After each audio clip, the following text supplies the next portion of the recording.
ఇంకా డెవలప్మెంట్ ఆస్పెక్ట్లో ఉండాలి, లేకపోతే ఇంకా ఇక్కడ ఇన్వెస్టర్స్తో ఇక్కడ ఈ గ్యాప్స్ ఉన్నాయి, ఇట్లా ఏమన్నా చెప్పే అవకాశం ఉందా?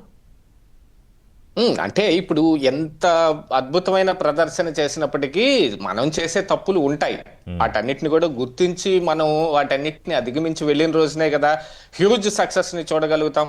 ఈ రోజుకి అంటే చిన్న చిన్న అవాంతరాలు ఉన్నాయి. ఇప్పుడు ఫీజు రియంబర్స్మెంట్ మీద ఎంత పెద్ద ప్రతిష్టంభన నెలకొంటుందో చూసాం. అది విద్యాశాఖ మరి ఐటీ మినిస్టర్ గారి దగ్గరే ఉంది. కరెక్ట్. దాని మీద కూడా చూడాల్సిన అవసరం ఉంది కదా.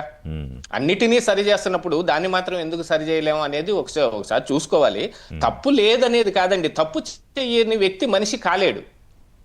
ఈ సమాజంలో మనం ఒక అడుగు ముందుకు వేస్తున్నాము అని అంటే ఆ అడుగు వేసే దాంట్లో తప్పటడుగు పడితే దాని నుంచి గుణపాఠం నేర్చుకున్న రోజునే ఇంకొక 4 అడుగులు మనం జాగ్రత్తగా వేయగలుగుతాం కదా. అలాంటివన్నిటిని కూడా చూసుకోవాలి. దాంతో పాటుగా ఏమిటంటేనండి, ఈ రోజున ఆంధ్రప్రదేశ్ రాష్ట్రంలో యూత్ దీంట్లో ఎంత ప్రగతిని సాధించగలుగుతున్నాం అని అంటే గత పాలన తాలూకు మూలాలు ఇంకా కొంచెం కనపడతానే ఉన్నాయి. అది ఒకటి గంజాయి, డ్రగ్స్. వీటిని ఫుల్ ప్లెడ్జ్డ్ గా అరికట్టడం ఇప్పటి వరకు సాధ్యం కాలేదు. ఇది మాత్రం వాస్తవం. చాలా చిన్న స్థాయి గ్రామం కూడా ఈ రోజు కూడా ఇవన్నీ యథేచ్ఛగా అందుబాటులో ఉన్నాయి. వాటిని సంవత్సరంన్నరైనా కూడా కొంచెం అరికట్టడం ఇబ్బందితనం. అంటే గతంలో లాగా విచ్చలవిడితనం లేకపోయినప్పటికీను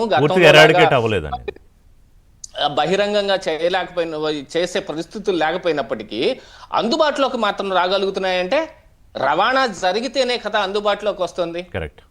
ఎలాగా రవాణా జరుగుతుంది అనే దాని మీద కూడా ఒకసారి దృష్టి పెట్టాల్సిన అవసరం ఉంది. వీటన్నిటినీ సమాయత్తం చేసుకుని వెళ్ళిన రోజే కదా ముందుకెళ్తాం. అభివృద్ధి జరుగుతుందండి. మీరు చూసారంటే బాగా అభివృద్ధి చెందిన దేశాలు అమెరికా లాంటివి తీసుకుంటే ఎంత హ్యూజ్ సక్సెస్ ని వాళ్ళు చూస్తారో అంత డౌన్ ఫాల్ ని కూడా చూస్తారు. మీరు అక్కడే చూస్తే గనక జాతి వివక్షతోటి ఒక నల్ల జాతి వ్యక్తిని పోలీసులు అందరూ కలిసి చితకబాద్ చంపేశారు. ఐఎమ్ నాట్ బ్రీతింగ్ అనే ఒక ఇది కూడా చాలా హ్యూజ్ గా రెస్పాన్స్ అయింది, ప్రపంచ వ్యాప్తంగా వచ్చింది. ఇలాంటివి జరుగుతూనే ఉంటాయి. అది గన్ కల్చర్ బాగా ఎక్కువగా ఉంటది అమెరికాలో.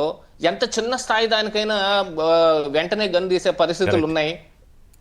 అలాగే సక్సెస్ జర్నీతో పాటు ఈ లోపాలను కూడా గమనించుకొని కరెక్ట్ చేసుకోవాలి అప్పటికప్పుడు.